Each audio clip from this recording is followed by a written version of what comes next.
Salut și bine ne-am întâlnit la un nou video despre istorie romană și epigrafie. Astăzi am ales să discut despre o anumită inscripție foarte dragă mie, de la Aplum, care este corespondentul antic pentru Alba Iulia de astăzi. Este o inscripție votivă dedicată unui zeu. Bineînțeles, o să citim textul în limba latină, o să încercăm să facem o traducere, să discutăm puțin despre idee și, bineînțeles, despre datare.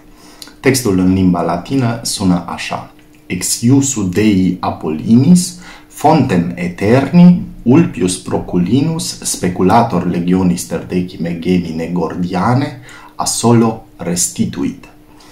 O traducere aproximativă a acestui text ar fi așa: din ordinul zeului Apollo, Ulpius Proculinus, speculator al legiunii a 13-a gemina gordiana, a refăcut de la sol, adică de la zero, fântâna eternului, adică al zeului etern.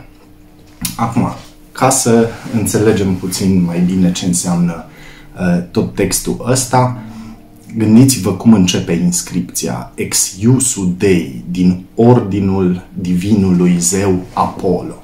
Ne gândim că, în cel mai probabil, acest personaj, Ulpius Proculinus, probabil a visat, de unde și ex iusu, din ordinul, că zeul Apollo îi comandă sau îi spune să-i refacă acestuia fântâna. Fântâna aici, după cum ați văzut, este fontem eterni, fântâna zeului etern, fântâna eternului, adică un loc special dedicat pentru Apollo.